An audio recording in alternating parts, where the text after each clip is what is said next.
He is the voice of the forgotten, the friend of the poor, the one who shatters the walls that divide.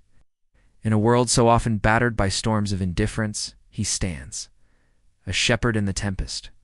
When Pope Francis appears on the balcony overlooking St. Peter's Square to lead the Angelus prayer, a tidal wave of affection rises from the crowd.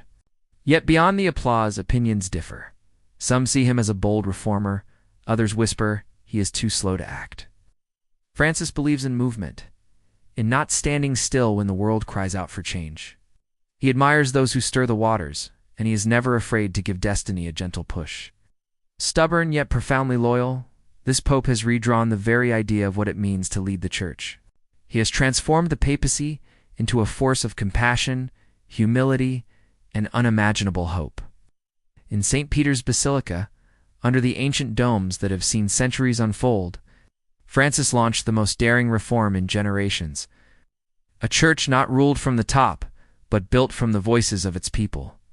Clergy and laity walking together toward a new vision.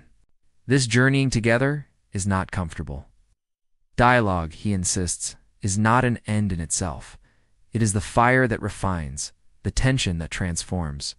There are no rigid plans, no strict maps.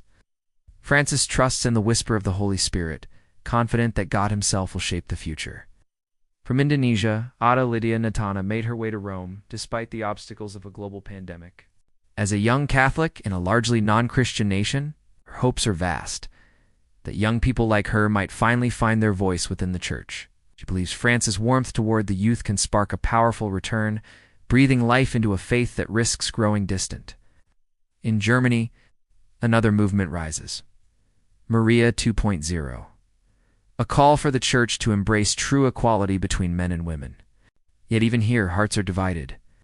While some feel left behind, still Francis listens, still he dreams. He is called conservative by some, revolutionary by others.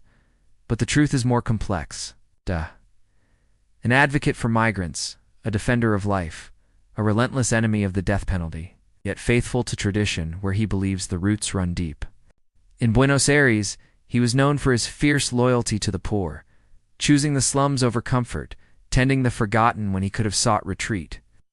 Those who know him closely, journalists, cardinals, and ordinary believers, agree. He is a man impossible to place into any box. On the global stage, Francis carries the weight of a church battered by scandal. The wounds of child abuse have not only shamed the church, but shaken it to its very core. He weeps with the victims, listens. He repents. Yet the road to true healing remains painfully unfinished. Around the world, others follow his call to protect the vulnerable, priests, teachers, volunteers striving to build a church where every child is safe. Despite the shame, despite the slow, agonizing journey of reform, the people still flock to St. Peter's Square, drawn not by perfection, but by a man who carries their hopes with tenderness and unwavering courage. In the quiet corners of Rome, his dreams take physical form. A luxury palace meant for the wealthy was instead given to the homeless. There, within sight of the basilica's towering dome, men and women who once slept on stone now find shelter, dignity, beauty, and belonging. One man who for 10 years had slept in the shadows of the square now gazes out from a window and calls it a miracle, because Francis believes. The poor deserve not our leftovers, but our finest dreams. He speaks to the powerful, not with threats, but with moral urgency. War is not strategy.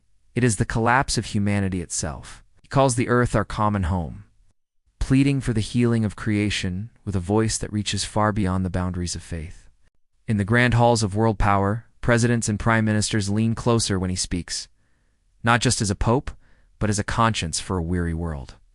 He opens doors once thought forever closed, blessing animals, blessing divorced and remarried Catholics, welcoming the queer community with tenderness and without judgment. He stretches the very heart of the church toward love. In the Colosseum, under the ancient stones once stained with blood, Francis gathers leaders of every faith. Together, they pray for peace, not in spite of their differences, but through them. He stands as a bridge where walls once stood. In a time when voices of division grow louder, he dares to whisper, "We are brothers and sisters." Francis is not perfect, He is not finished, but he is moving, always moving, and inviting us all to move with him, toward a church that listens, toward a world that heals, toward a future where hope is not just spoken but lived.